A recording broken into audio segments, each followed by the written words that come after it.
Buenos días, hermanos. Buenas tardes, ¿ya? ¿Cómo están el día de hoy? ¿Cómo se encuentran? Para mí es un gozo, como siempre, por segunda vez venir a visitarles. Estamos en nuestras oraciones. Siempre estamos orando por ustedes para que el Señor siga obrando en su vida y que esta iglesia siga cumpliendo el propósito por el cual Dios la está levantando en este lugar. Para mí es un privilegio venir a visitarles. Y pues hoy vamos a continuar con la carta a los Efesios. Y yo quiero que comencemos. Así te voy a hacer una pregunta. O más bien, ¿tú recuerdas cómo orabas cuando eras niño, cuando eras pequeño? Yo recuerdo que mis oraciones eran como que pueda yo pasar el examen, o que tal niña me haga caso, o que mis papás no me regañen, que me dejen salir, que me traigan un juguete, que me compren. Ese tipo de oraciones que hace un niño cuando es pequeño, ¿no? Y después recuerdas cómo fue madurando un poquito tu oración, y ya más grande, ya empezabas a pedir, si creías en Dios, empezabas a pedir, Señor, que estén bien mis papás, que me vaya bien en mi trabajo, que pueda conseguir un trabajo, ¿no? Y todo ese tipo de cosas, hablando de la oración, lo pedíamos. Pero hoy, en lo que vamos a ver el día de hoy, Pablo nos va a mostrar un camino, una oración que va mucho más allá de las oraciones que hacíamos y de las oraciones que aún haces siendo creyente, siempre con un enfoque terrenal.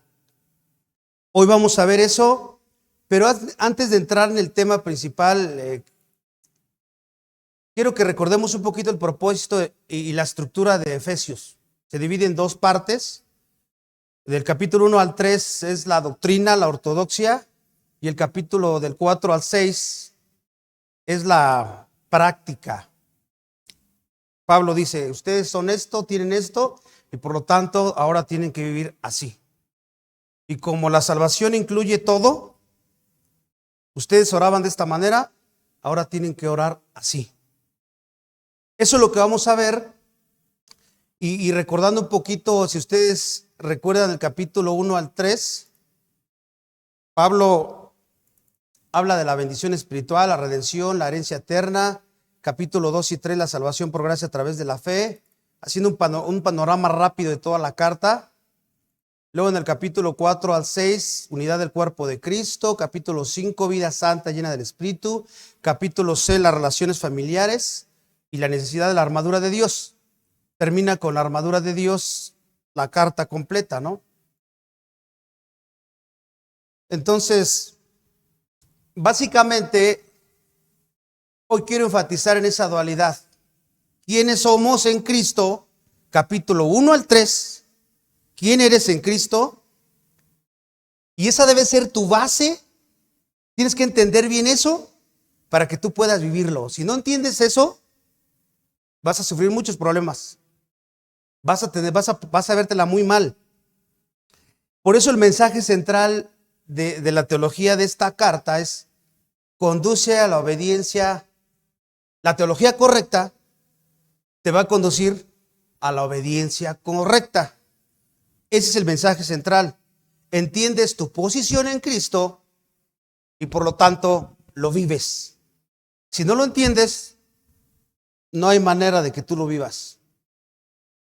Ustedes ya vieron del versículo 1 al versículo 14, y si ustedes checan los versículos del 3 al 6, bueno, primero del 1 al 2, Pablo se presenta, y luego del 3 al 6 podemos ver la obra del Padre. Del versículo 3 al 6 está la obra del Padre, porque está la elección y está la adopción, la obra del Padre. Y luego en el versículo 7 al 12 vemos la obra del Hijo, porque ahí vemos la redención y el perdón de pecados. La obra del Hijo, del versículo 7 al 12, que eso fue lo que ustedes vieron hace 8 días. Y luego en el versículo 13 al 14 vemos la obra del Espíritu Santo. ¿Se dan cuenta? Porque vemos el sello y la garantía. En esos versículos que ustedes vieron ya, la obra del Padre, la obra del Hijo y la obra del Espíritu Santo, si fueron observadores cuando estudiaron esos versículos. Muy importantes. Entonces, entendiendo un poquito de esto, en este pasaje el apóstol Pablo ora por los creyentes de Éfeso y su oración es una de las más ricas y las más profundas de toda la Escritura. Si ustedes analizan siempre la oración de Pablo, siempre le estaba enfocado en las cosas terrenales. No estaba enfocado en las cosas terrenales, sino en las celestiales. Pablo, fíjense, él está agradecido por la fe y el amor de la iglesia de Éfeso. Pero él sabe que hay algo más que ellos necesitan.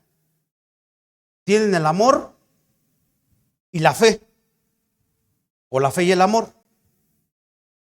Él dice, no necesitan más información, los efesios. No necesitan más dinero, no necesitan más salud, no necesitan más comodidad, no necesitan una pareja, no necesitan hijos. El enfoque que a veces nosotros tenemos como creyentes. Pablo dice, no necesitan ninguna de esas cosas. Lo que necesitan es una iluminación del corazón. Y por eso el tema que vamos a ver es orando por un corazón iluminado. Orando por un corazón iluminado. Entonces, como les dije, en los versículos 13 al 14, Pablo ha demostrado las bendiciones asombrosas y limitadas que ya tienen los efesios, que tú ya tienes en Jesucristo, bendiciones que equivalen a tu herencia personal, todo lo que tú perteneces en él. Y en el resto del capítulo del 15 al 23, que es lo que vamos a ver hoy día, Efesios 1 del 15 al 23, Pablo ora al Señor pidiendo a los creyentes que entiendan y que aprecien plenamente esas bendiciones que ellos ya tienen en Cristo. Porque imagínate a alguien que le regalaron un cofre de oro y ahí lo tiene en su casa arrumbado, pero él sigue viviendo como por diosero. Ahí tiene el dinero, pero él sigue viviendo como pobre. No ha entendido. A veces el cristiano vive así. Tiene una riqueza eterna, maravillosa a través de Jesús y él sigue viviendo como un incrédulo. Sigue viviendo como si no tuviera nada. Hace peticiones que ya tiene porque no entiende. Y eso es lo que hoy vamos a tratar de profundizar. Este tema, oración por un corazón iluminado, lo vamos a desarrollar en tres puntos. El primero, el motivo de la oración de Pablo, que es fe y amor. Versículo 15 al 16, el motivo de la oración, fe y amor. Y fíjense cuál fue su motivo de Pablo, por el que él empezó a orar. Y leemos el versículo 15 nada más, dice: por esta causa también yo, habiendo oído de vuestra fe en el Señor Jesús y de vosotros y de vuestro amor para con todos los santos. Padre, te damos gracias por la oportunidad que nos das nuevamente de ir a tu palabra, de profundizar en ella. En esta tarde yo te pido que tú obras el entendimiento de cada uno de estos corazones, de estos hermanos, el mío, para que podamos entender estas riquezas y podamos vivir de acuerdo a ellas. Perdónanos si en algún momento hemos sido negligentes por no orar, por no escudriñar tu palabra. Nos perdemos de tantas bendiciones y el problema no eres tú, somos nosotros, por perezosos y porque a veces queremos todo fácil. Hoy te pedimos que nos perdones, tú nos conoces a cada uno de nosotros y que nos ayudes a ser diligentes, que nos dé la sabiduría para poder aplicar lo que el día de hoy tienes para cada uno de nosotros. Gracias por el privilegio que me das de venir a hablar tu palabra. Me humillo ante tu presencia para que tu Espíritu Santo sea el que obre, el que hable y el que transforme vidas, empezando por la mía. Te pido todo esto en Cristo nuestro Señor. Amén. Ok, el texto empieza diciendo por esta razón. Y esta frase conecta la oración con las verdades que Pablo acaba de exponer en los versículos 3 al 14. Es decir, debido a las inmensas bendiciones espirituales que los creyentes ya poseen en Cristo, les habló de la elección, les habló de la redención, les habló de la herencia y les habló del sello del Espíritu Santo. Esto motiva a Pablo para orar por ellos. Luego dice yo también. Esto indica que la oración de Pablo se une a la alabanza de los creyentes que ellos ya estaban dando a Dios, y es una expresión de solidaridad y comunión con ellos porque eran parte del cuerpo. Habiendo oído, dice, aquí está participio aoristo. ¿Qué indica eso? Indica que Pablo recibió noticias, o sea, él no había ido. Esto sugiere que él no estaba con ellos, lo cual concuerda con la teoría o los que dicen que la carta es una de las cartas de la prisión de Pablo. Esta. Él fue informado sobre el crecimiento espiritual que ellos tenían, porque dice, de vuestra fe en el Señor. Yo escuché de su fe en el Señor. Aquí podemos ver que la fe es la respuesta inicial del ser humano al evangelio, ¿verdad? Porque la confianza en la persona y obra de Jesucristo, como dice Gálatas 2:16. Fíjate lo que dice Gálatas 2:16. Sabiendo que el hombre no es justificado por las obras de la ley, sino por la fe en Jesucristo, nosotros hemos creído en Jesucristo. Él escuchó que ellos tenían fe en el Señor. Pero no solamente fe, o porque decían que tenían fe, porque fíjense cómo sigue diciendo, y de vuestro amor para con todos los santos. Ahí hay una conexión. Fe, amor. El amor es la evidencia práctica de la fe. No tenemos una fe pasiva, debe ser una fe activa. Y se expresa en una de las primeras características del fruto, que es el amor. Pablo no solamente se alegra por su relación vertical que ellos tenían con Dios a través de la fe en Jesucristo, tuvimos paz con Dios. Él no solamente estaba alegre por eso, sino también por su relación horizontal con todos los demás que le rodeaban alrededor. La frase todos los santos subraya la universalidad de este amor, porque yo no puedo decir que amo nada más esta iglesia, ¿no? Si eres cristiano, amas toda la iglesia de Cristo, que es universalmente hablando. Por eso cuando vas a una iglesia a otra, pues es como estás en tu casa, es tu familia. Es triste que a veces los de la propia iglesia, entre ellos no se quieren. O sea, hay contiendas entre ellos, pero dicen que tienen fe. Eso, según lo que estamos leyendo aquí, es falso. La fe y el amor no nos hacen ganar la participación en esta gran obra de Dios, obviamente, sino que son la evidencia de que tú realmente estás participando en el plan de Dios. ¿Cuál es el plan? De la elección, la redención, la herencia y el sello del Espíritu Santo, que fue lo que les vine hablando en los versículos anteriores. Son las riquezas que tiene el creyente. Primera de Juan 4:7-8 lo dice de esta manera. Primera de Juan 4:7-8 dice, amados, amémonos unos a otros porque el amor es de Dios. Todo aquel que ama es nacido de Dios y conoce a Dios. Ahí está. El que no ama no ha conocido a Dios porque Dios es amor. Con esto entendemos que la verdadera evidencia de la obra de Dios en tu vida no es el amor que tú dices tener, sino el amor que tú muestras. ¿A quiénes? A todos. Jesús dice, aún a tus enemigos, a los difíciles de soportar, a los difíciles de tolerar. Ahora, escucha, lo que tú creas no tiene ningún valor hasta que el otro ve cómo vives. No tiene ningún valor lo que tú digas. Tu fe debe ser congruente con tus acciones y tu amor para con todos. La salvación produce una transformación radical. ¿Dónde? En tu corazón. Y esa transformación se manifiesta ¿en qué? En el servicio a Dios y en una adoración a Dios. La adoración no es nada más cuando estamos cantando aquí.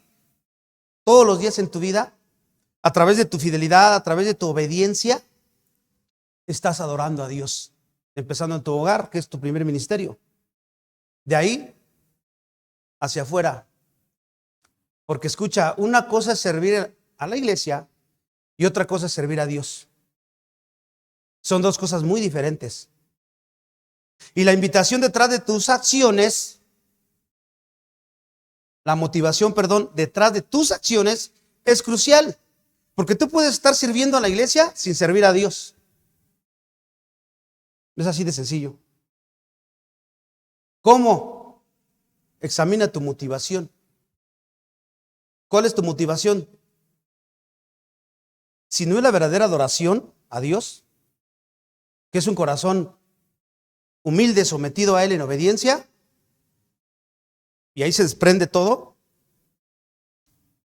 eso no le hace ningún mejor agrado a Dios.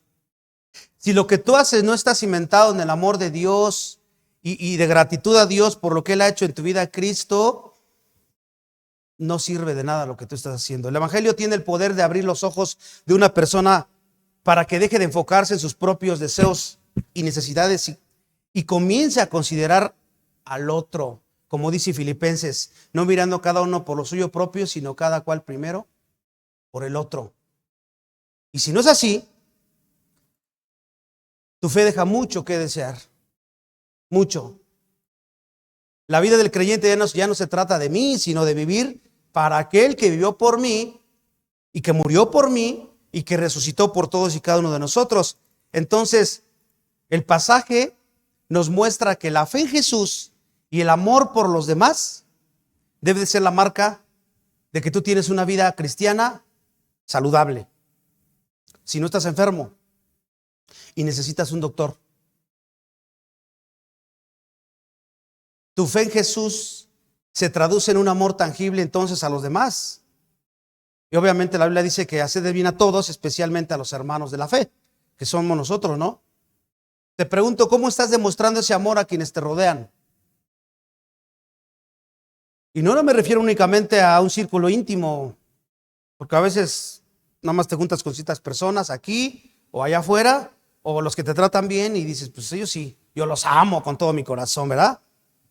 Me estoy refiriendo a todos, aún a los que no tengas una relación cercana o que no te quieran. Porque si eres creyente y muestras una fidelidad, te van a aborrecer, el mundo te va a aborrecer. Pero tú tienes que amarlos. La fe que no se traduce en un amor no es la fe que Pablo está celebrando aquí. Por eso primera de Juan 3:18 dice que no ames de palabra ni de lengua, sino de hecho y de verdad. Primera de Juan 3:18. Entonces, podremos decir que una aplicación personal más directa es que la fe en Jesús no debe ser algo pasivo o meramente intelectual nada más, sino que debe manifestarse a través de acciones concretas, con motivaciones correctas. Obviamente, no es suficiente con creer en la doctrina. Todos decimos, yo creo en la sana doctrina, qué bueno, estoy en la sana doctrina. Eso no es suficiente. Debes mostrar esa creencia en tu vida. Debes examinar tu vida entonces y preguntarte si tu amor por otros es visible o es sincero, o hay algo de resentimiento, de amargura en tu corazón. Estás pecando. Y no precisamente con el hermano, con la hermana. Está implícito. Estás pecando contra Dios. Entonces este amor no es solo un sentimiento, es una decisión de si el amor, acuérdense que es el amor de la voluntad, es un amor de la decisión.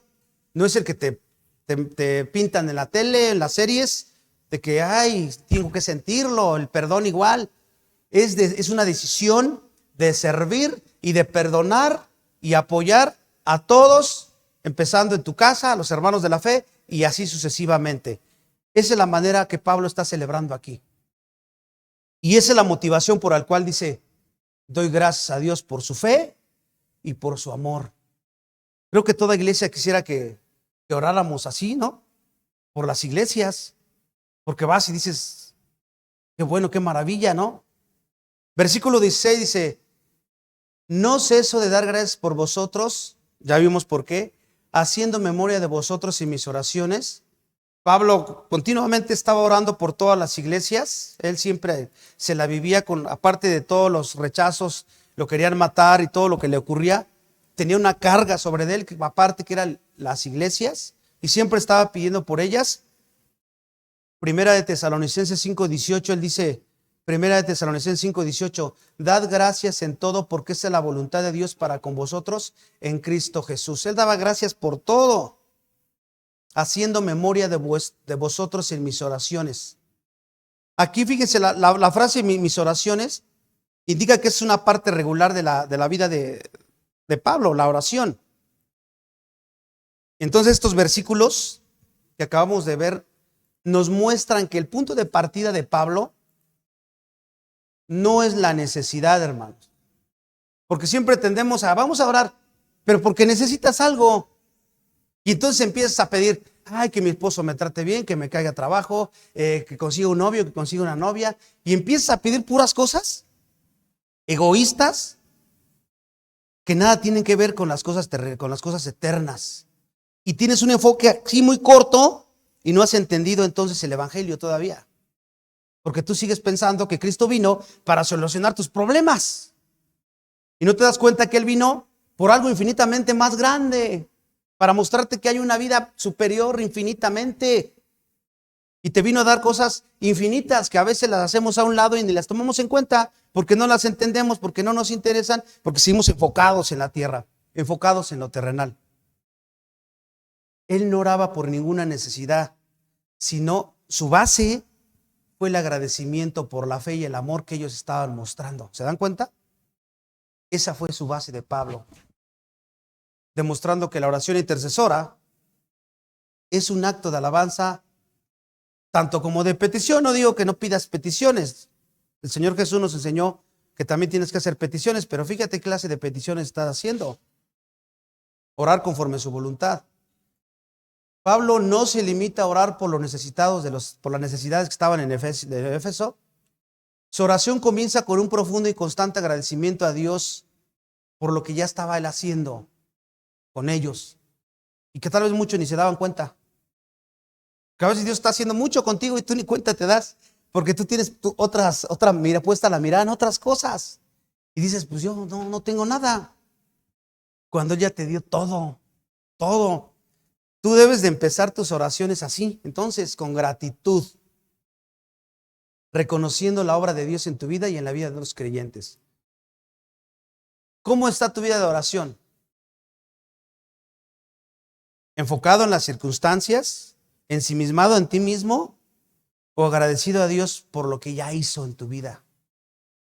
Lo que ya te pertenece. La fe y el amor no son cualidades aisladas entonces, sino que se nutren. ¿Se dan cuenta? Se nutren mutuamente la fe y el amor. El amor ágape estoy hablando. Una fe genuina entonces siempre producirá un amor genuino, sin importar las diferencias que tengas aquí o en tu casa, donde sea.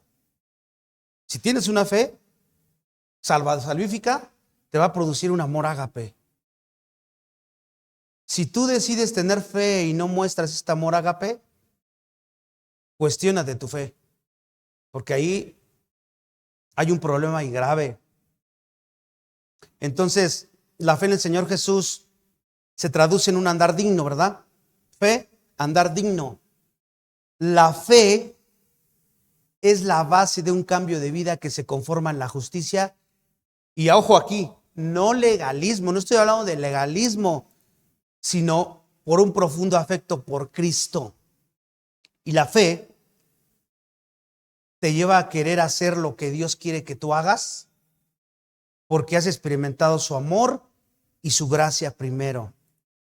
Y entonces tú buscas activamente oportunidades para amar y servir a los miembros de la iglesia. Y sabes una cosa, cuando alguien te agrede, cuando tu pareja te agrede, cuando te grita, cuando no te respeta, ahí está una oportunidad para que tú muestres este amor que Dios ha derramado. Pero como somos egoístas, no tenemos eso en cuenta. Yo pienso otra cosa y no digo, esa es una oportunidad para que yo despliegue el fruto del Espíritu. Y entonces yo estoy pensando en otras cosas. Entonces, buscamos activamente oportunidades para amar y servir a los demás. Segunda de Tesalonicenses 1:3, fíjate cómo lo dice. Segunda de Tesalonicenses 1:3. Hermanos, siempre debemos dar gracias a Dios por ustedes, como es justo, porque su fe su fe va creciendo mucho y el amor de cada uno de ustedes hacia los demás abunda. Nuevamente, segunda de Tesalonicenses 1:3, Pablo lo vuelve a mencionar de esa manera. Con esto, hermanos y hermanas, hemos entendido en este primer punto que la oración de Pablo no es una lista de peticiones, ¿se dan cuenta? Sino una acción de gracias continua. Y este agradecimiento constante es un recordatorio de que debemos ver la obra de Dios en la vida de otros, y es lo que tenemos que tener ese enfoque y alabarlo por ello. Obviamente, si no lo ves en tu cónyuge que dice que es cristiano, tus hijos o quien tú quieras que sea, pues no vas a decir yo alabo por lo que veo en ellos, porque no lo estás viendo. Pero entonces, ¿qué haces? Pues pides a Dios que obre en su vida y que tenga misericordia de ellos. Y que los convenza si no son salvos. Que se examinen para que vean si su fe realmente es verdadera.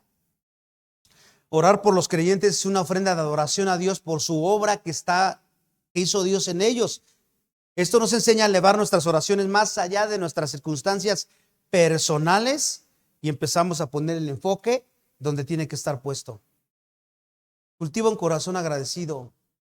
Esto fortalece la comunidad cristiana, donde estés, y va a cambiar tu perspectiva de una perspectiva egocéntrica a una centrada en Dios y en todos los demás.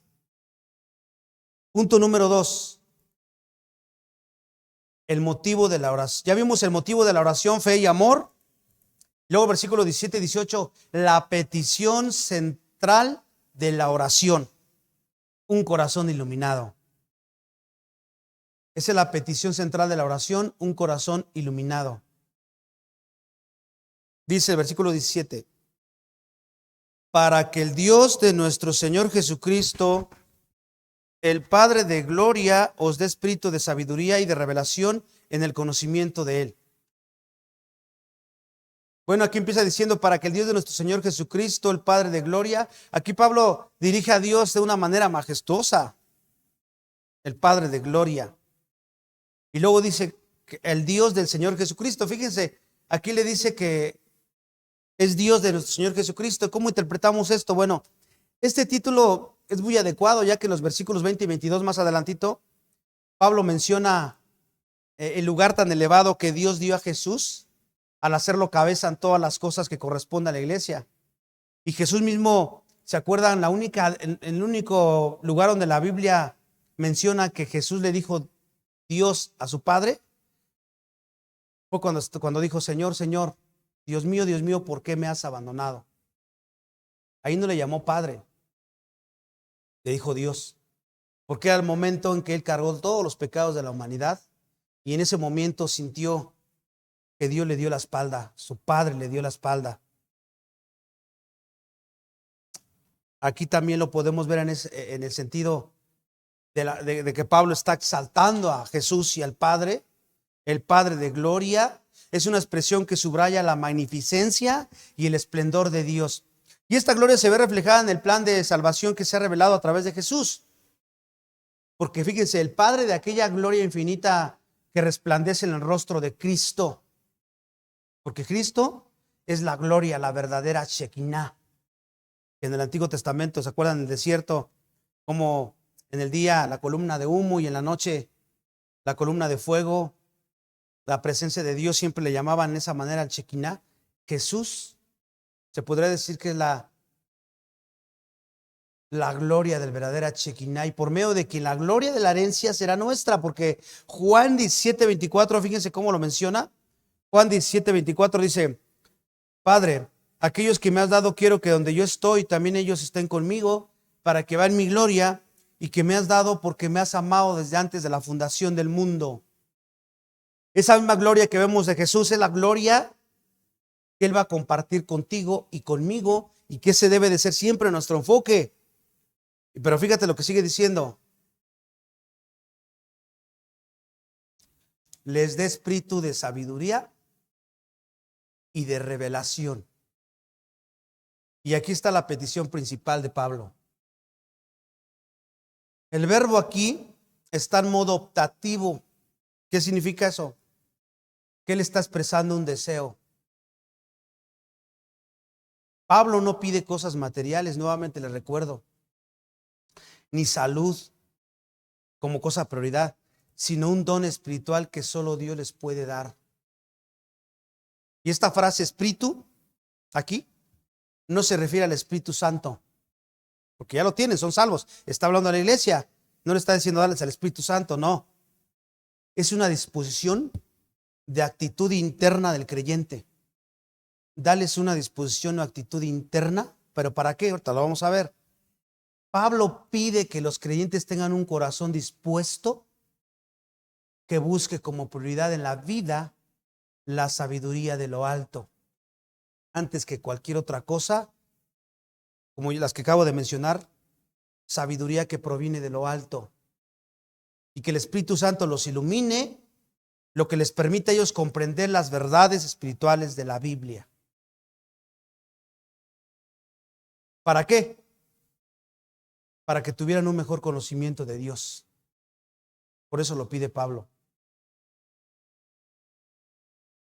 Él sabía que para que ellos tuvieran un conocimiento profundo de Dios, tenían que ir a la Biblia, tenían que estar en la Biblia, leer, estudiar, meditar y obedecer la Biblia. Si creyente, tú eres creyente y no tienes ese anhelo, ese deseo, esa hambre por la Biblia, examínate. Porque la primera evidencia de salvación es que deseas, como niño recién nacido, la leche espiritual no adulterada. Y es válido decirle a Dios: Señor, yo no tengo ese deseo. ¿Por qué? Si tu palabra dice esto, dame el querer como el hacer, sálvame. No sé pedirle a Dios. ¿Por qué? Porque no hay otra manera en que tú llegues a tener un crecimiento y un conocimiento pleno de Dios si no estás todos los días escudriñando la Escritura, todo el tiempo profundizando y meditando la Escritura. A veces hay vacaciones en la iglesia, pero eso los pastores, los que están en la frente, dan por hecho de que tú estás estudiando la Escritura en la semana en tu casa y no estás esperando a que ellos te la den. Pero desafortunadamente quienes sí dieron vacaciones en la iglesia, yo voy a tomar mis vacaciones también. Y Satanás anda como león rugiente buscando a quien devorar. Y él no toma descanso. Entonces tú, como individualmente tu hogar, tienes que buscar de la palabra. Ya cuando reanuden las clases en la iglesia, pues continuarás, ¿no? Pero lo más triste es que hay que ni en la iglesia ni en ningún lado estudian la Escritura. ¿No quieren? ¿Qué crees que es eso? Pues eso es evidencia de incrédulo. Ahí no hay salvación. Pablo pide a Dios que les diera a los efesios esa disposición especial para la sabiduría, la plenitud de un conocimiento y entendimiento piadoso que la mente humana santificada ya es capaz de recibir. Si Dios ya te santificó, tú ya puedes recibirla, porque ya puedes, Él te ilumina, pides a Dios que te ilumine y puedes entender. Y como alguien dijo, parafraseando lo que dice el apóstol: hazles saber cuánto poseen en tu Hijo. Dales un entendimiento agudo, abundante, profundo y fuerte de su herencia en Cristo. Llévalos a la Escritura. Si ves que son perezosos, que no quieren, que lo hagan. Dales, que no estén tranquilos, que vayan. Y cuando vayan, dales este entendimiento agudo y abundante y profundo.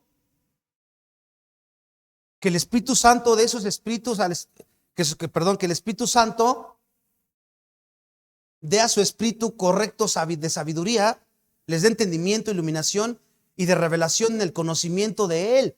Sabemos que ya no hay nuevas revelaciones. Ya está completa. El canon se cerró, la Biblia. Y aunque aquí, fíjense, revelación se utiliza aquí como un sinónimo de sabiduría, al menos en este texto, un sinónimo de sabiduría, revelación, tiene que ver con el acto por el cual Dios nos imparte conocimiento. ¿Y dónde lo imparte? En la Escritura, ¿no? Ahí está la Biblia.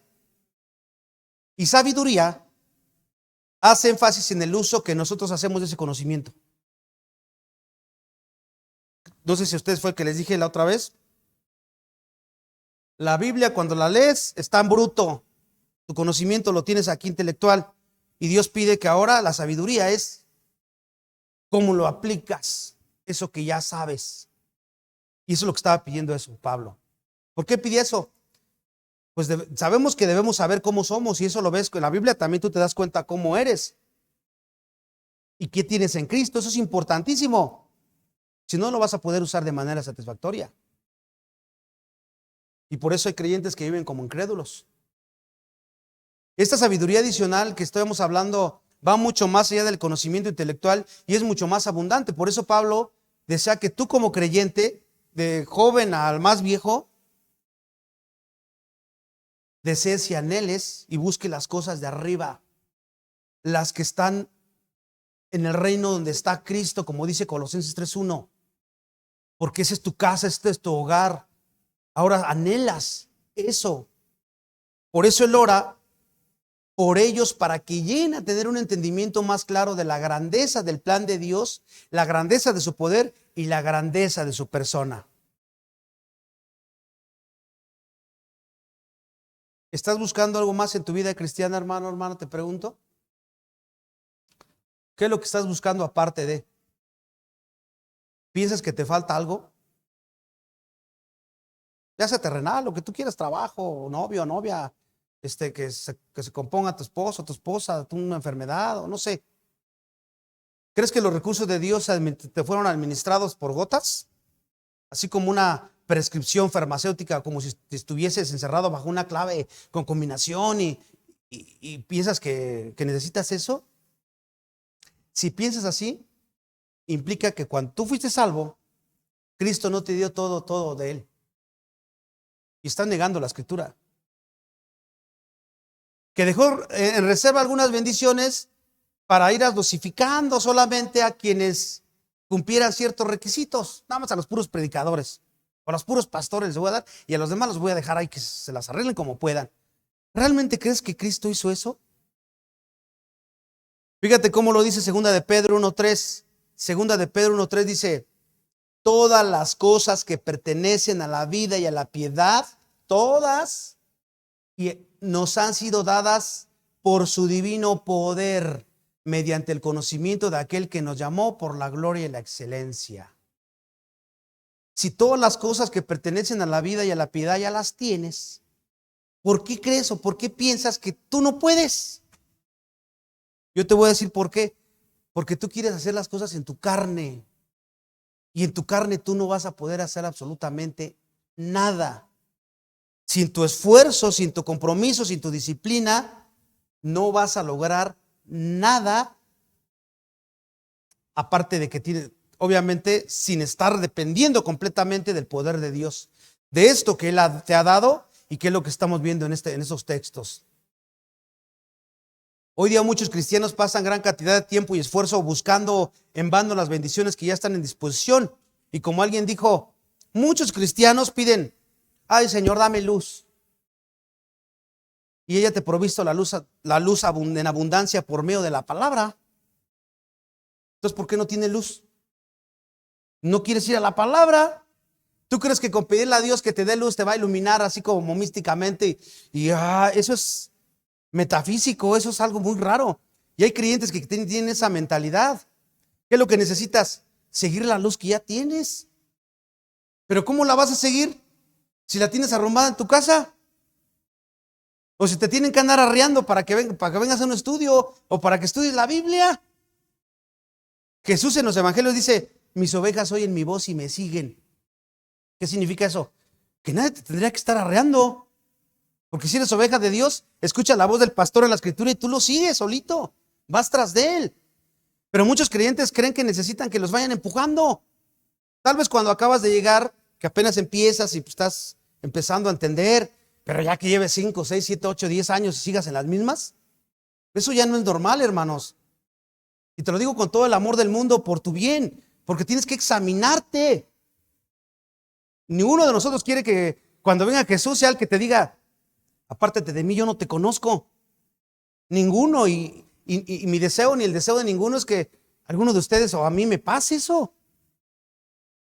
Entonces Él lo ha provisto esa luz. Otros: ay, Señor, dame fortaleza. Hermano, ora por mí para que Dios me dé fortaleza. Y la Biblia dice: todo lo puedo en Cristo que me fortalece. Filipenses 4:13. Entonces, ¿por qué pides fortaleza? ¿Te dan cuenta? Otros, ay Señor, dame más amor para amar a mis hermanos. Necesito más amor porque me falta. Y la Biblia dice que Dios ha derramado el amor en tu corazón en abundancia. Se desborda. Entonces, ¿qué es lo que está pasando? ¿Por qué no entiendo? ¿Por qué pido cosas que ya tengo? Otros piden recibir más gracia. Ah, es que el hermano yo lo veo, Dios le da de haber dado más gracia, porque a mí me dejó como que por contagotas me está dando. Y la Biblia dice que la gracia que Él ya ha dado es más que suficiente. Segunda de Corintios 12:9. Sabemos que necesitamos gracia para seguir creciendo y seguir manteniéndonos, pero Él te ha dado toda la suficiente. El problema es que soy yo el perezoso, el flojo espiritual, que no quiero. O estoy con un pie así, como que sí, como que no. Como que todavía no sé. Otros oran por paz. Me dicen, ay, que me den paz en mi corazón. Y la Biblia dice que el Señor te dio la paz que sobrepasa todo entendimiento. Filipenses 4:7. ¿Se dan cuenta cuál es el problema aquí? ¿Cuál es el problema de los hermanos o hermanas que andan pidiendo esas cosas? Pues evidencian que no conocen la palabra de Dios. Evidencian que no estudian la palabra de Dios. Y con amor tienes que decirle, hermano, hermana, vea la palabra de Dios. Hay hermanos que llegan y dicen, ay hermano, tengo un problema así, una consejería. Me pasó esto y esto. ¿Usted cree que debo yo perdonar? ¿Es en serio? ¿En serio que todavía preguntas si debes de perdonar? No importa lo que te hayan hecho. Lo que debes de pedir a Dios entonces, ¿qué es? ¿Qué es lo que dice la Biblia que tienes que pedir? Sabiduría. Pero pides sabiduría como prioridad cada que vas a dar gracias a Dios y lo único que pides es sabiduría. O empiezas a soltar tu lista de peticiones y aquí está. Debes de pedir sabiduría, pídele la gracia para apropiar lo que ya te ha sido dado en lugar de implorar cosas que en tu imaginación crees que no tienes o que están escasas. Y que Dios bendijo más al hermano o a la hermana, por eso está mejor que tú espiritualmente hablando. Y no es eso, es porque él o ella sí son diligentes y entraron a la carrera para ganar. Y quieren terminar la carrera como Pablo. Y tú no lo estás haciendo. Eso es así de sencillo. Entonces nuestro problema, ¿cuál es, hermanos? No es la falta de bendiciones, sino la falta de inteligencia y la falta de sabiduría para entenderlas y usarlas de manera apropiada y fiel. Por eso Pablo estaba pidiendo eso por la iglesia. ¿Y tú pides eso por la iglesia cuando oras? ¿Esto exactamente lo que está pidiendo Pablo? Debemos orar así porque nuestras propias mentes no podemos siquiera tantear las riquezas que tenemos en nuestra posición con Cristo. Porque tales cosas están más allá de lo que puedes captar la mente humana. No, las podemos como que intelectualmente ahí como que vislumbrar, pero necesitas al Espíritu Santo para que las puedas escudriñar. Profundizar en la mente de Dios, porque Él, como dice 1 Corintios 2:9-12, fíjate cómo dice 1 Corintios 2:9-12. Antes bien, como está escrito, dice Pablo, cosas que ojo no vio, ni oído yo, ni ha subido en corazón de hombre, son las que Dios ha preparado para los que le aman. Los que le aman. Pero Dios no las reveló a nosotros, nos las reveló a nosotros por el Espíritu, porque el Espíritu todo lo escudriña, aún lo profundo de Dios, porque ¿quién de los hombres sabe las cosas del hombre, sino el Espíritu del hombre que está en él? Así tampoco nadie conoció las cosas de Dios, sino el Espíritu de Dios. Y nosotros hemos recibido el Espíritu del mundo, no hemos recibido el Espíritu del mundo, sino el Espíritu que proviene de Dios para que sepamos lo que Dios nos ha concedido. Pero eso es, pidiéndolo así mágicamente te va a ocurrir esto. El Espíritu Santo te dice la palabra de Dios para llevarte a este entendimiento, a esta plenitud. Y como alguien dijo, las verdades más profundas de Dios no pueden ser vistas con nuestros ojos, oídas en nuestros oídos y comprendidas por nuestro corazón o intuición. Son reveladas solo a aquellos que le aman, o sea, al creyente fiel. Porque sé que todos tenemos necesidades físicas, morales, espirituales, y tenemos que pedir la ayuda al Señor. Siempre, siempre tenemos que depender de Él. Pero lo que sí te puedo decir es que ningún cristiano necesita o puede tener más del Señor o de su bendición y herencia de lo que ya tiene. Ya no, ya Tú estás pleno, estás completo, completa en Cristo. Y por esta razón Pablo dice, no busques más recursos espirituales, sino entiende y úsalos. Pídele a Dios sabiduría para que los utilices lo que Él ya te dio en Cristo Jesús. Eso es lo que tienes que pedir. Final del versículo 17, fíjense cómo dice, regresando ahí, en el conocimiento de Él. Aquí se refiere a un conocimiento profundo, íntimo, experimental de Dios, no una mera comprensión intelectual. Pablo ora para que esta sabiduría y revelación los lleve a una relación más profunda y personal con Dios. O sea, que su vida cristiana se centre en este propósito. ¿Tu vida cristiana está centrada en esto que estamos viendo? ¿Esa es tu prioridad? ¿Conocer a Dios como Él es? ¿Como lo revela la palabra? ¿Es tu prioridad? ¿Corregir tus ideas falsas, idolátricas? Porque a veces puedes tener un concepto falso de Dios y puedes seguir un Cristo y un Dios que no es el de la Biblia. Tú ya te lo preconcebiste aquí, aún siendo cristiano. Tienes que ir a la Escritura para que conozcas perfectamente bien al Dios de la Escritura, al Cristo de la Escritura, que dice todo el Evangelio de Juan. Desde el capítulo 1, Juan empieza a hablar del Cristo, de quién es. ¿Tú estás centrado en eso? Gloria a Dios, hermano. Pero siempre se puede más, siempre se puede excelencia. Y si no, medítalo. Porque es importante para todos nosotros tener un conocimiento y una comprensión preciso de quiénes somos. Como ya dije, eso es importante. Sin embargo, fíjense, es mucho más importante y beneficioso para ti, para mí, conocer y comprender quién es Dios. El Dios de la Biblia. El que se gloriese en entenderme y en conocerme.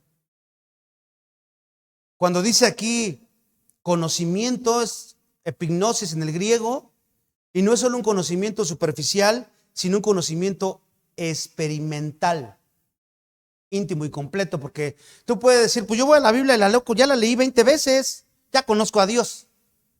No conoces a Dios por eso. Tú lo conoces cuando obedeces, porque ese es el conocimiento que está aquí. Que ellos lo conozcan experimentalmente en su vida, que vivan estas verdades en su vida. El mundo dice, ¿qué te dice el mundo? A los jóvenes en la escuela, las filosofías que hay, conócete tú mismo. No andes presumiendo que conoces a Dios. Si ni te conoces tú y andas queriendo presumir y conoces a Dios. Dicen eso el mundo, ¿no? El verdadero estudio de la humanidad es el hombre, dicen ellos. Dios te dice, el estudio apropiado de un cristiano, ¿cuál es? La deidad. Ese es el estudio apropiado de un cristiano. Entonces, fíjense, la ciencia más elevada, la especulación más sublime, la filosofía más poderosa que pueda atraer la atención de un hijo de Dios, es el nombre, la naturaleza, la persona, la obra, los hechos, la existencia de la gracia de Dios, a quien tú llamas Padre.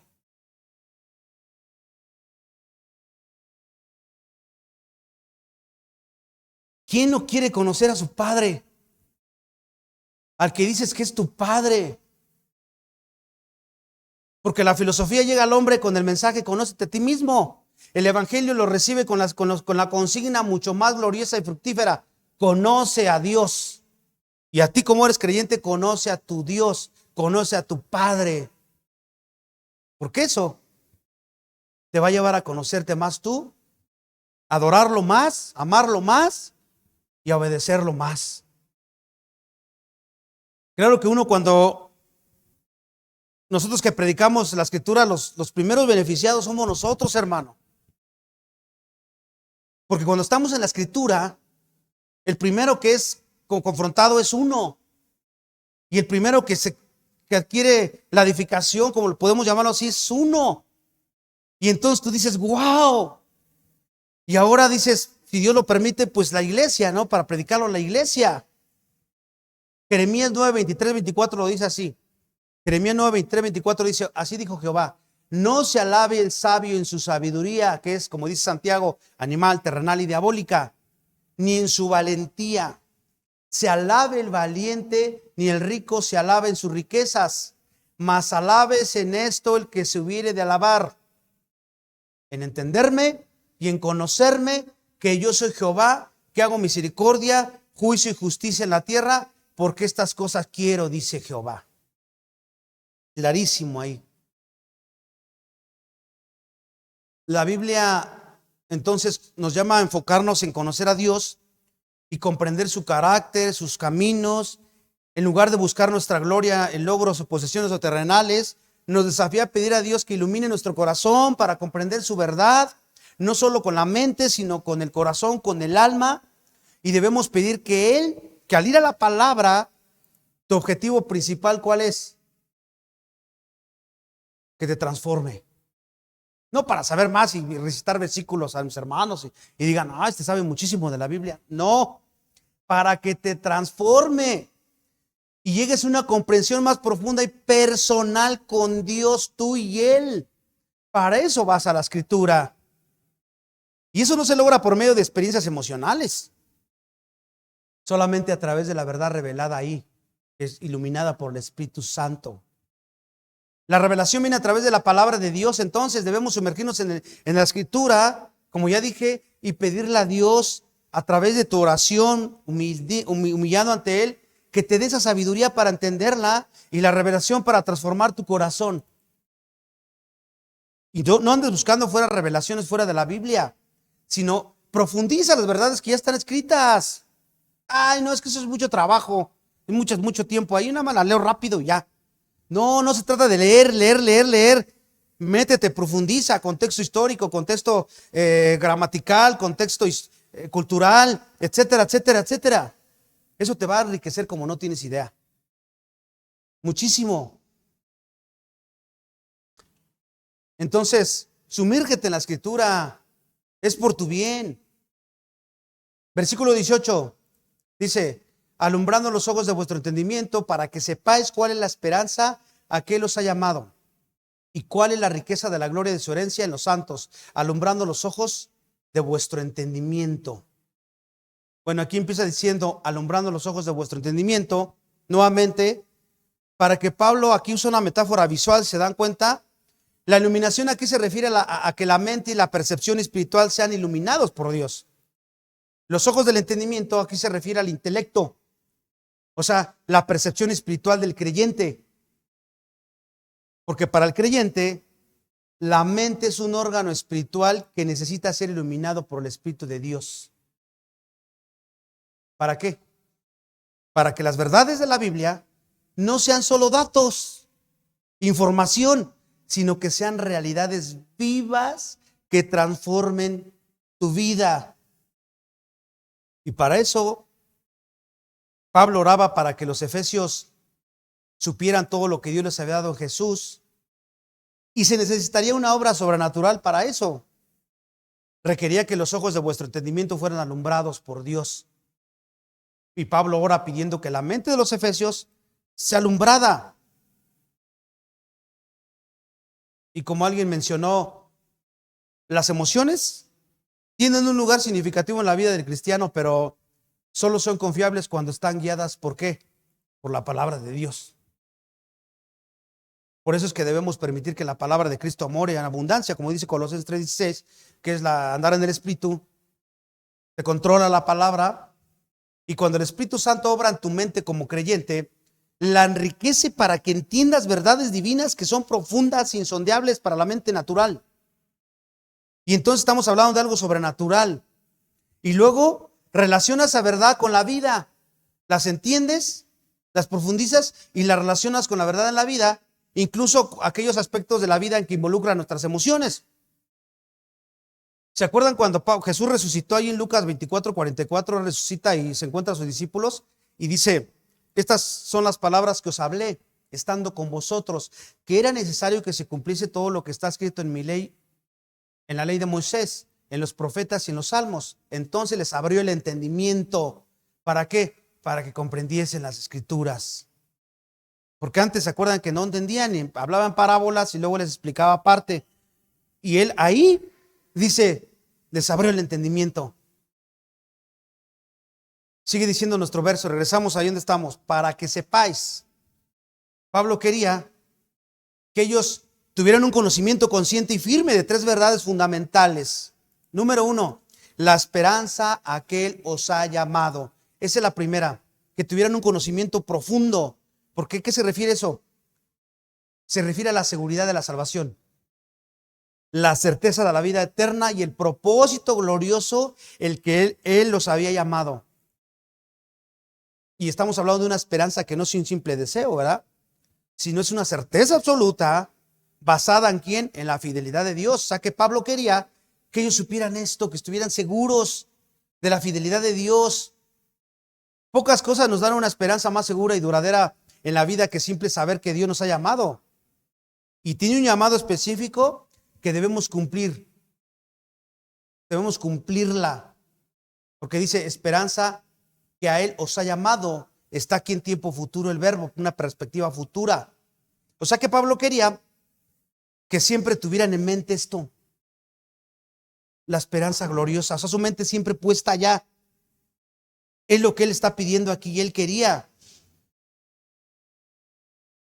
Un futuro glorioso ¿de qué? Resurrección, vida eterna, libertad de pecado, justificación perfecta y elevación gloriosa por encima de los mismos ángeles.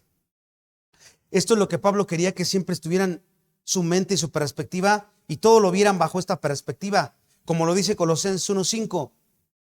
A causa de la esperanza que os está guardando en los cielos, de la cual ya habéis oído por la palabra verdadera del evangelio. Ahí les hablan los colosenses y te pregunto, ¿vives con la convicción de esta esperanza o permites que cualquier cosa que te ocurra alrededor, en tu casa, con tus hijos, haga que pierdas el gozo? Porque por eso Santiago dice tener por sumo gozo, o sea, es un mandamiento, porque sabes que tu gozo depende de esto, no de lo que te pase a ti o de lo que pase en tus circunstancias, sino de la obra de Cristo en tu vida. Le das el valor que tiene eso. Y entonces, pues el gozo siempre lo vas a tener. Ahora, ¿afecta tu forma de enfrentar las dificultades el saber esto? Entender que tu vida tiene un propósito eterno en Cristo debe de cambiar tus perspectivas sobre cualquier problema terrenal que tú tengas. Porque van a pasar en muchos. Y si no te han pasado, van a pasar. Eso te lo puedo asegurar. Porque es necesario que muchas tribulaciones entremos al reino de los cielos.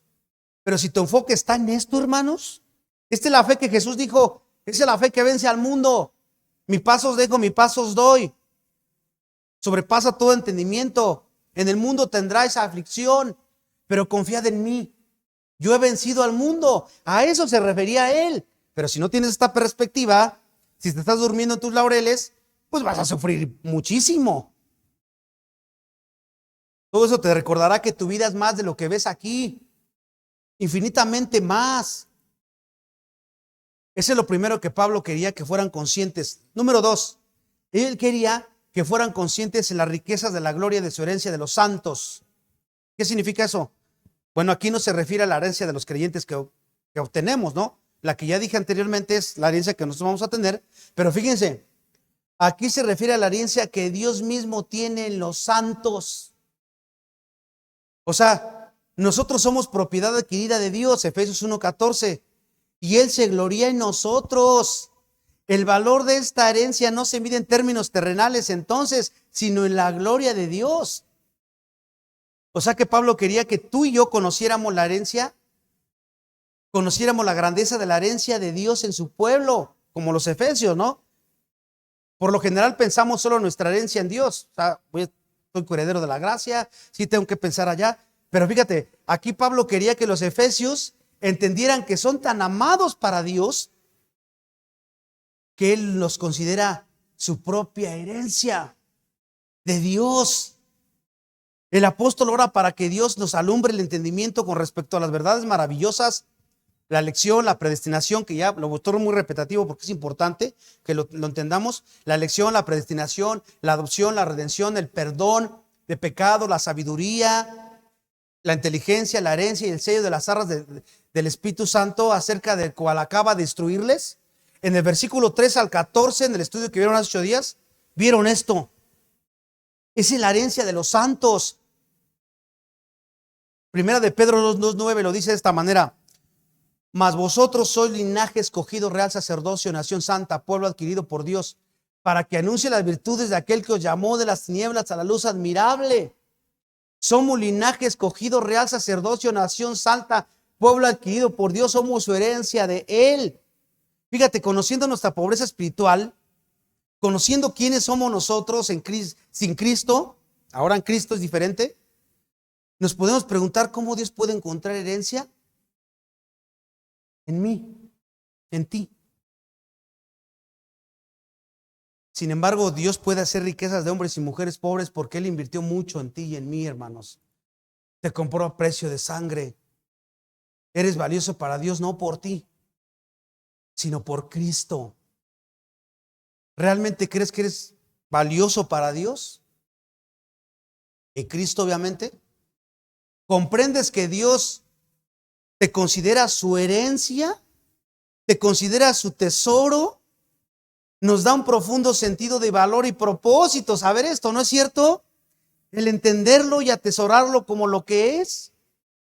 Y eso te debe de animar a vivir de una manera que honre el gran valor que Dios ha puesto en ti. De ser nada, que te haya dado un lugar de privilegio. Eso es lo que Pablo oraba, que ellos entendieran y que empezaran a vivir. Tú debes vivir con la certeza de que tu propósito y destino están en Cristo. La esperanza no es una expectativa incierta, ¿verdad? Sino una convicción segura de la vida eterna. Y esta esperanza debe influir en tus decisiones que tomas cada día. Si la tienes como prioridad, te debe de motivar a vivir de acuerdo con el llamado de Dios.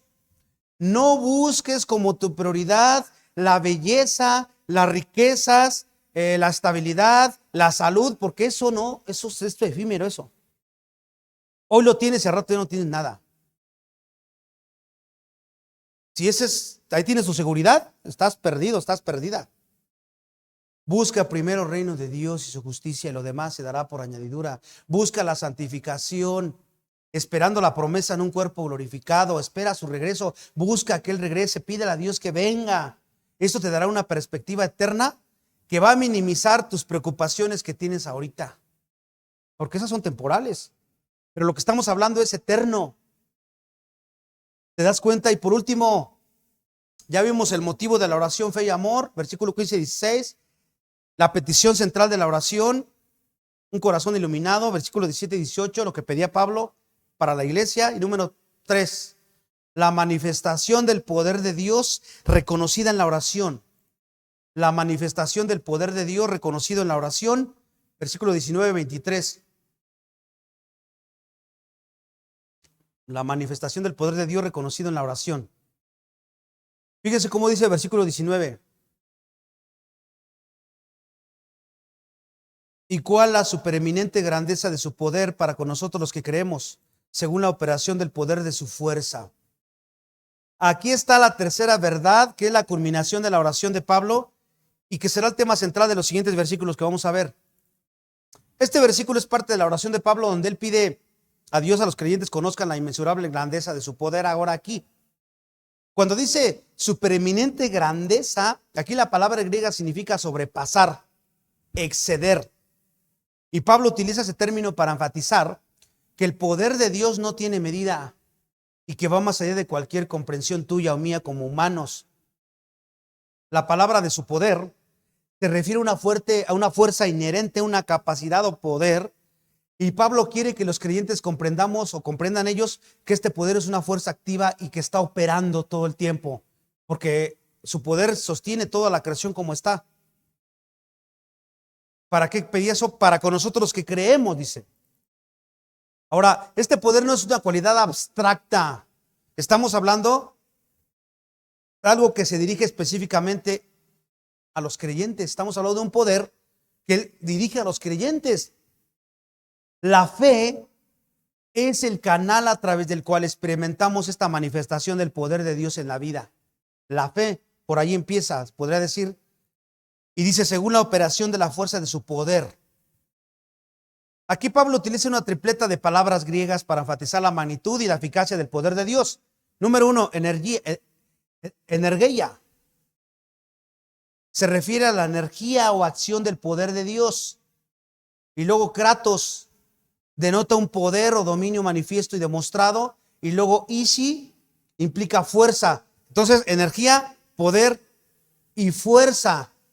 Está hablando estas tres palabras en griego para enfatizar la magnitud y la eficacia del poder de Dios. No nada más están ahí porque sí.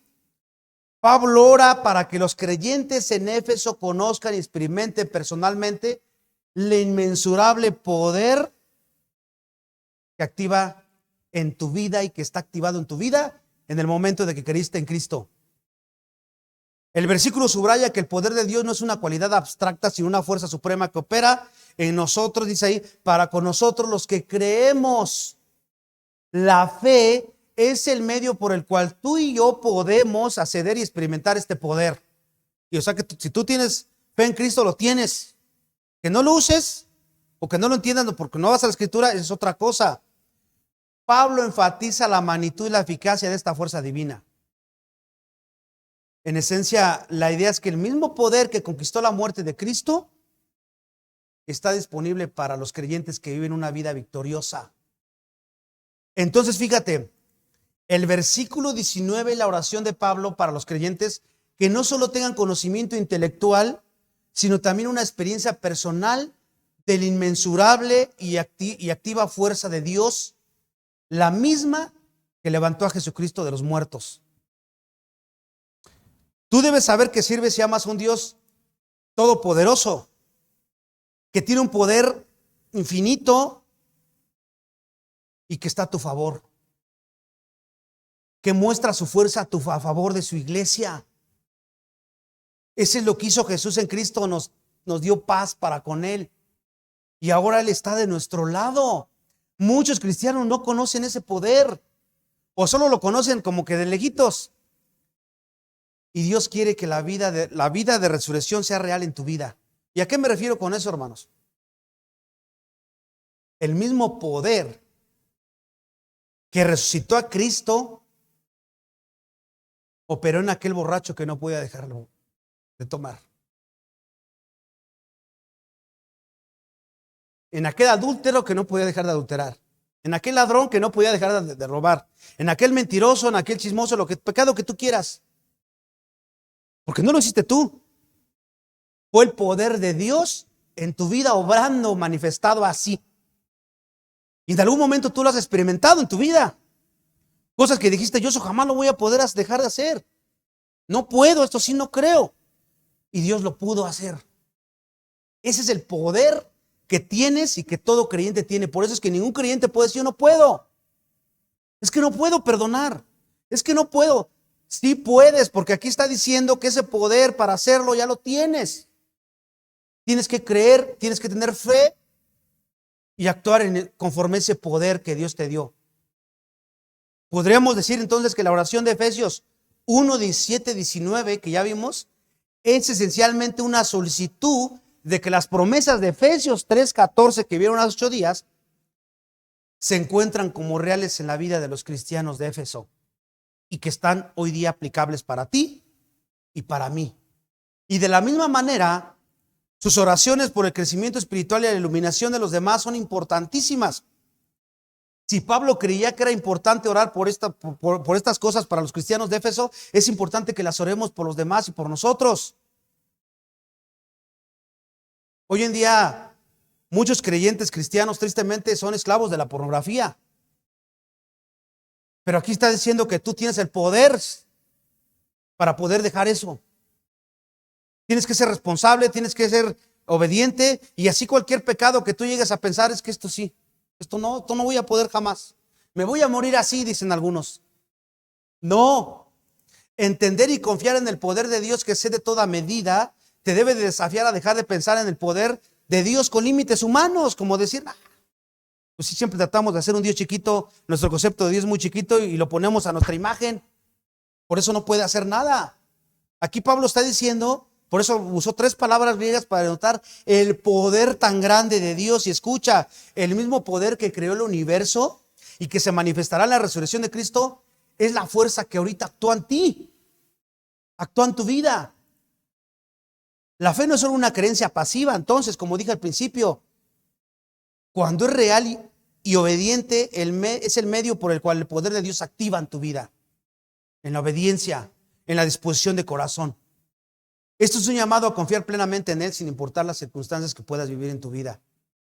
Y puedes tener un alto concepto de Dios, y por eso Pablo decía: yo sé en quién he creído y sé que es poderoso para guardar mi depósito en aquel día. Yo confío plenamente en Él. Y era el pensamiento que tenían todos los discípulos. Y tú y yo lo tenemos que tener.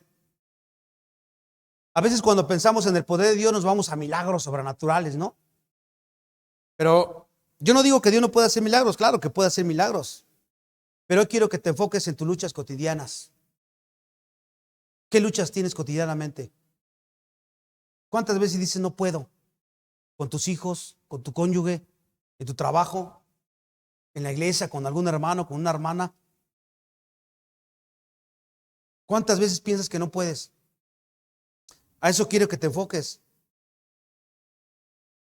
Hoy quiero decirte que tienes el poder para perdonar, tienes el poder para resistir la tentación, tienes el poder para tener paciencia, para preservar en cualquier dificultad, tienes el poder. La Biblia lo dice, no lo estoy diciendo yo. ¿Le crees o no le crees? El poder de Dios entonces es el que te capacita para vivir una vida que le agrada a Él. Pero pues que no puedo, me esfuerzo y otra vez, disciplínate. ¿En qué? En las disciplinas espirituales que tienes que estar haciendo. El poder de Dios entonces es el que te capacita, supera las limitaciones de tu propia fuerza. Versículo 20, lo cual opera en Cristo resucitando de los muertos, ahí está nuevamente el poder, y sentándolo a la diestra en los lugares celestiales. Ahí dice, lo cual operó en Cristo, o también podría interpretarse, la que Él ejercitó en Cristo. El verbo griego así lo dice. Y esto significa obrar y activar o poner en acción. Y se usa aquí para enfatizar que el poder de Dios es una fuerza dinámica y activa que se manifiesta de la manera más poderosa. ¿Dónde se manifestó? En Cristo. Esta es la más grande manifestación del poder de Dios cuando resucitó a su Hijo. ¿Por qué? La resurrección de Jesús es la prueba definitiva y el fundamento del poder divino, porque mostró la victoria de Dios sobre el pecado, sobre la muerte y sobre el infierno. Este acto no solo es un milagro, sino es el centro de la fe cristiana y la esperanza de resurrección que tú y yo tenemos.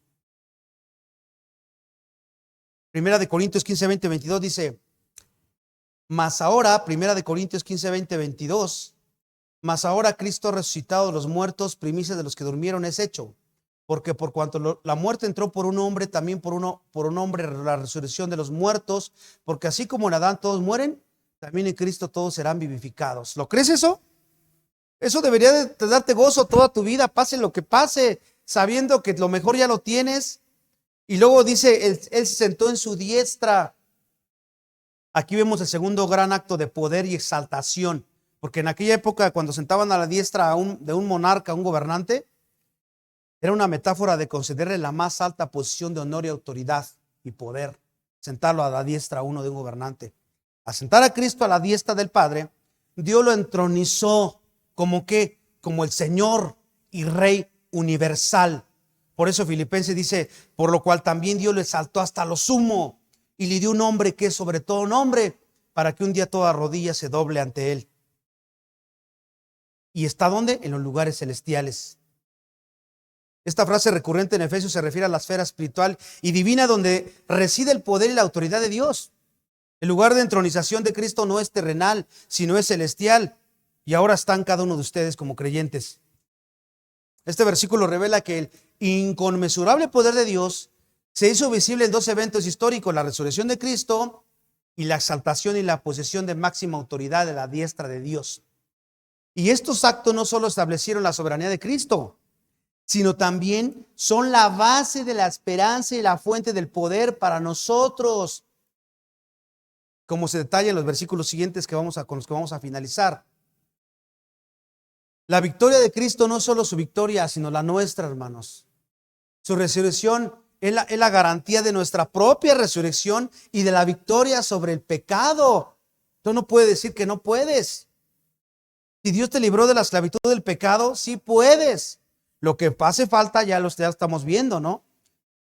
Todo esto debe de infundir esperanza cuando te sientes derrotado, cuando te sientas desesperanzado por cualquier circunstancia. Si tienes este enfoque, recordar, debes entender que tu vida no está en manos de cualquiera.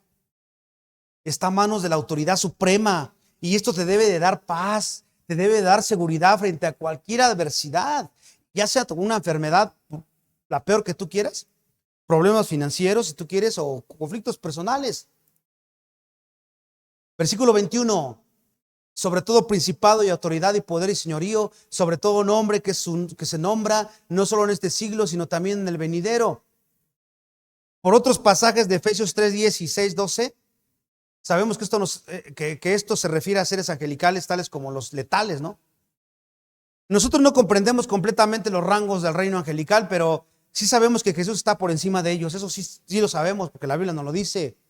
Efesios 1:21.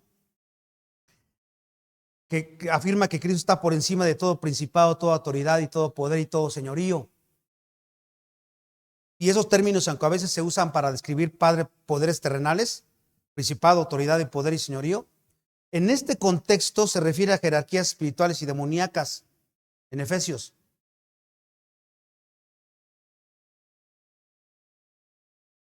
Filipenses 2:9-11, fíjate cómo lo menciona. Filipenses 2:9-11. Por lo cual, Dios también le exaltó hasta lo sumo, ya se los dije, y le dio un nombre que es sobre todo nombre, para que el nombre de Jesús se doble toda rodilla, de los que están en los cielos, en la tierra y debajo de la tierra, y toda lengua confiese que Jesucristo es el Señor, para gloria de Dios Padre. Y esta cita subraya la autoridad universal que tiene Cristo sobre todos, sobre todos. Luego el versículo continúa, que Cristo está sobre todo nombre que se nombra. Y esto no solo se refiere a los poderes mencionados anteriormente, aquí, sino a cualquier ser, estatus o fuerza que pueda existir, que a veces ni la vemos nosotros. Su autoridad es total y absoluta, y eso te debe difundir una confianza tremenda, una paz, un contentamiento. Y finalmente Pablo especifica que esta supremacía no es temporal, sino que abarca el presente y el futuro, porque dice, no solo en este siglo, sino también en el venidero, o sea, por toda la eternidad. Apocalipsis 1:8 lo dice. Yo soy el alfa y el omega, el principio y el fin, dice el Señor, el que es y el que era y que ha de venir, el todopoderoso. Aquí alfa y omega dice principio y el fin de todo. ¿Quién es? Dios, Cristo. Al saber esto, que Él está por encima de todo, autoridad, señorío, gobernante, lo que tú quieras, ¿no te hace sentirte con una confianza y con una paz en tu corazón? ¿Qué preocupaciones, qué miedos, qué ansiedades deben de perder el poder sobre ti cuando entiendes esto y cuando lo vives? No importa cuán abrumador sea tu problema el día de hoy, el día de mañana, no importa tu enfermedad o tu situación o la que estés viviendo ahorita, puedes recordar que el Señor Jesucristo reina sobre todo, está en control sobre todo, y esta verdad te debe de librar del temor a lo desconocido, a las fuerzas espirituales malignas o cualquier amenaza presente, porque Él está por encima de todo y tiene en control todo. Los problemas de este siglo son temporales, ¿no? Son limitados.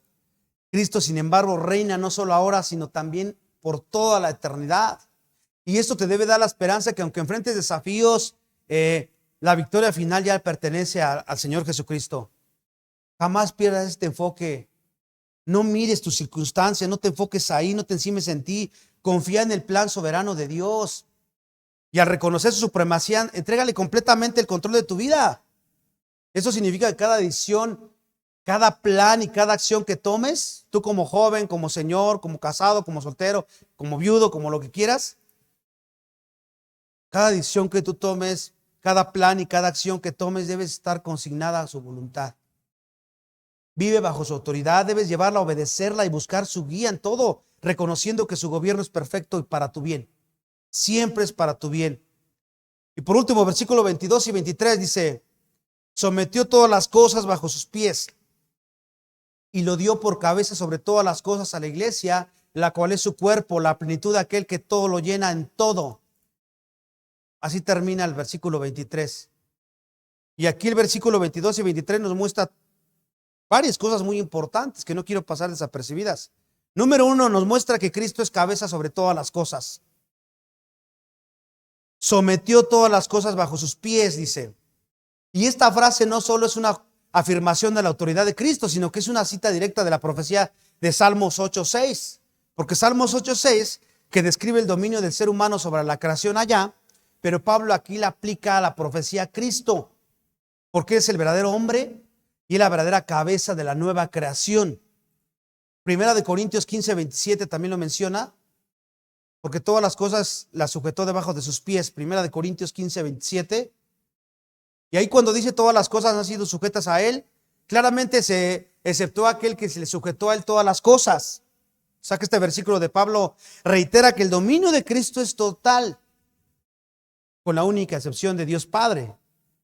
Esa es la primera cosa que dicen estos versículos. Él está por encima. Número dos, Cristo es cabeza de la iglesia. Otro punto muy importantísimo, porque no hay hombres que puedan ser cabeza de la iglesia.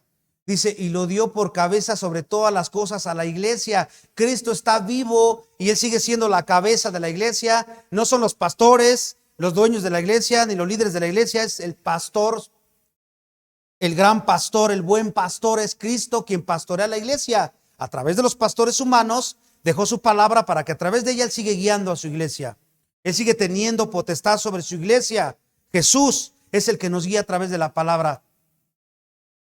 Él tiene la autoridad universal, es la cabeza de la iglesia hoy día.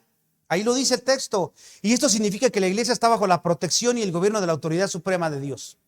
Puede haber conflictos en la iglesia, ¿verdad? No va a pasar absolutamente nada. Dios tiene el control de todo. Cristo es la cabeza del cuerpo, que es la iglesia, que es principio, el primogénito de entre los muertos, para que en todo tenga la preeminencia. Colosenses 1:18. Esa es la segunda verdad que clara en estos textos. Y lo tercero es que la iglesia, el cuerpo y la plenitud de Cristo. Fíjate cómo lo menciona aquí. El versículo 23, ya estoy en el último versículo. Su cuerpo, la plenitud de aquel que todo lo llena en todo. Primera de Corintios 12:27 lo dice de otra manera. Primera de Corintios 12:27. Vosotros pues sois el cuerpo de Cristo y miembros cada uno en particular. Pablo usa la analogía del cuerpo para ilustrar la interconexión y la unidad de los creyentes en la iglesia, que colectivamente todos formamos ¿qué? El cuerpo de Cristo en la tierra. Y eso es una responsabilidad tremenda para ti y para mí, porque somos el templo de Cristo, del Espíritu Santo, ¿no? Tú y yo formamos la iglesia. Y la frase plenitud aquí es pleroma en griego y se refiere al complemento en Cristo, en Él. En ese sentido, la iglesia es el medio a través del cual la presencia y la obra de Cristo se tiene que manifestar al mundo, porque por eso estamos aquí. Es el propósito, uno de los propósitos de la iglesia. Cuando ya Dios diga ya, pues viene el arrebatamiento y ya. Pero ahorita tu función y mi función es representarlo aquí en la tierra. ¿Y cómo lo está representando? La iglesia es el instrumento por el cual Él, por eso dice que todo lo llena en todo. La iglesia, a través de la iglesia, Él se hace visible y Él actúa aquí en la tierra. Somos el cuerpo de Cristo, no somos individuos aislados, sino parte de un todo orgánico, visiblemente conectado con la cabeza que es Cristo. Esto te llama a vivir en unidad con otros creyentes, no en pleitos y contiendas, en chismes, en murmuraciones, sino en unidad, en el mismo sentir, sintiendo el mismo amor, unánimes. Así como una mano no puede funcionar sin el cuerpo, es que hay un problema de salud, es que le mando y no me mueve la mano. Tú no podrás alcanzar la plenitud, entendiendo esto, lo que acabamos de ver, sin la interconexión con otros miembros. No seas de los que ya vine, ya comí, ya me voy. Y no hay coinonía, no hay interconexión con otros miembros. No, tiene que haberlo. Porque el bienestar de los demás es tu propio bienestar. Aquí sí aplica eso. Si tú deseas el mal para tu hermano, hablas mal de él, no te llevas, te estás haciendo mal tú. Porque es el mismo cuerpo. A ver, agarra tu mano y date de martillazos a la mano y vas a ver qué vas a sentir. Es lo mismo que hacen muchos hermanos cuando están en pleitos. No han entendido esto y por eso Pablo está orando y pidiendo, por favor, que entiendan quiénes son en Cristo. Tu misión entonces no es solo ir a la iglesia, sino ser la iglesia. Ser las manos y ser los pies de Cristo manifestados su amor, su gracia y su poder en la sociedad. Pero ¿qué es lo que haces con tus manos? ¿Y qué es lo que haces con tus pies? ¿Con tu mente? ¿Con tus pensamientos? Entonces cada creyente tenemos la responsabilidad de reflejar la presencia de Cristo en nuestro entorno, empezando en tu hogar, en el trabajo, en la familia, en la comunidad, en la iglesia.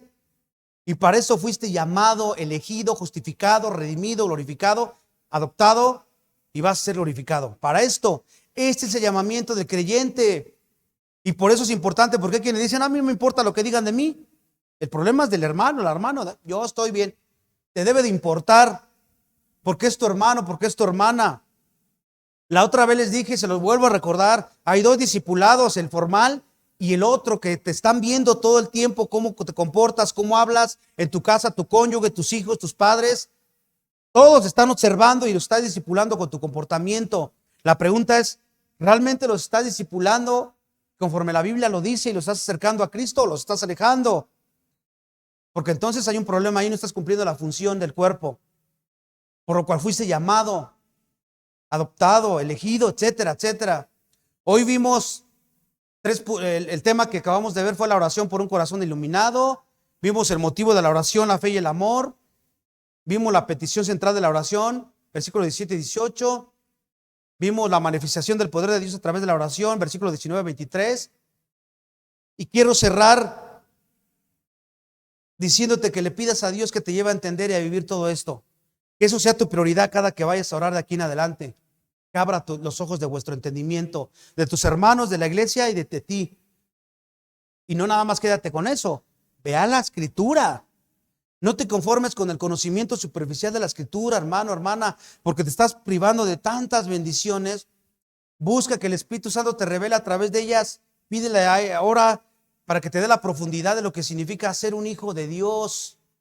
Si no lo haces, dile que te dé el querer como el hacer. Tú, padre, estudia con tus hijos. Tú prepárate y estudia con ellos, estudia con tu esposa. Nunca dejes de hacer eso, contrarresta lo que les enseñan allá afuera. Porque si tú no les enseñas, créeme que el mundo sí les va a enseñar. Y te lleva a la delantera. Enséñales. Ora para que la esperanza, la herencia y el poder de Dios dejen de ser conceptos abstractos y se conviertan en una realidad vívida en tu corazón. Cuando te sientas débil, desanimado, cuando te sientas incapaz, recuerda que el mismo poder que levantó a Jesús de los muertos opera en ti. Enfrenta tus miedos y desafíos sabiendo que Cristo está por encima de todo principado, de toda autoridad y poder, y su victoria es tuya. Reconoce que tu identidad no es individual, sino colectiva. Eres parte de algo mucho más grande, la iglesia, que es el cuerpo de Cristo. Valora la comunión que tienes con tus hermanos. Disfruta la unidad y el servicio a otros creyentes. No seas de los que vamos a ir a la iglesia, vamos a ir, otra vez tengo que ir con esos hermanos. No, ya no quiero. Y luego vas y estás por allá. Y todos acá y tú por allá aislándote. No. Y tú si lo ves por allá, ven hermano, jálalo y abrácense y hagan unidad. Son el cuerpo de Cristo.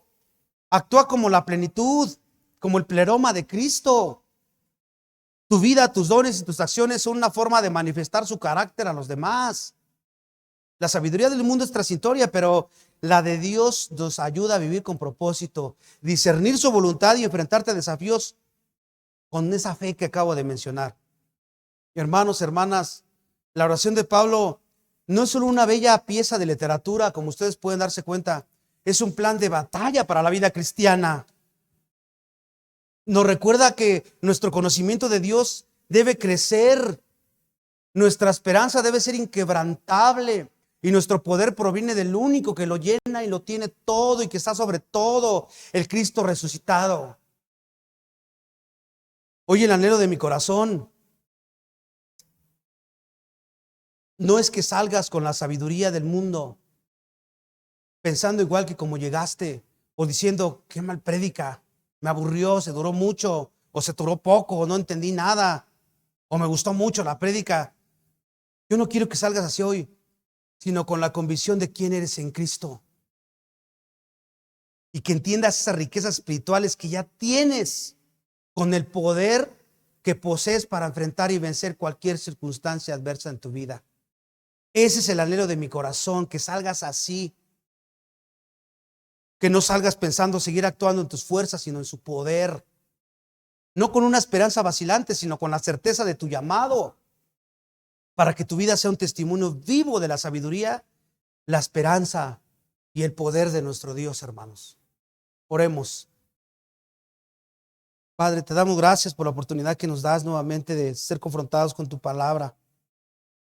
Te pedimos perdón si hemos sido negligentes y hemos estado enfocados en otras cosas pasajeras, temporales, vanas, inútiles. Ayúdanos a todos como iglesia para buscar estas cosas como prioridad siempre en nuestras oraciones, y que cada que estemos en un estudio, que escuchemos una prédica, sigamos siendo transformados y salgamos diferente a como llegamos.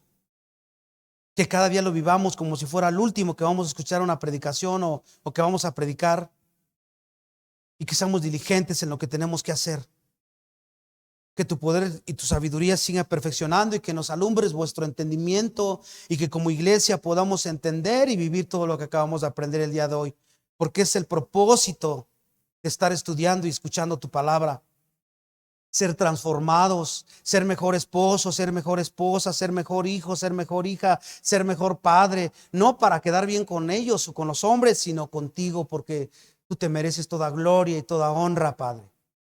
Bendito seas por todas estas gracias, estas riquezas que nos has dado. Ahora ayúdanos a entenderlas, a discernirlas y a ponerlas por obras, para que nuestra fe y nuestro amor se muestren vívidamente todos los días en nuestro hogar, en el trabajo, en la calle, con nuestros hermanos de la fe, y que podamos desplegar estas virtudes para tu gloria y para tu honra. Bendice esta iglesia y síguela llevando a seguir creciendo, a seguir anhelando estas cosas como su prioridad. Ese es el anhelo de todos y cada uno de nosotros. Y que si tú quieres, si pronto me permitas regresar a visitarles, para mí es un placer estar con ellos y visitarles y servirles, para que ellos me ministren y para que yo los ministre, como decía Pablo. Gracias por darme ese privilegio de estar con ellos esta tarde. Despídenos en tu paz, y que tú seas glorificado el resto del día y el resto de toda la semana a nuestra obediencia a tu palabra. Es en Cristo Jesús que oramos. Amén. Que tengan bonita tarde, hermanitos. Dios los bendiga a todos.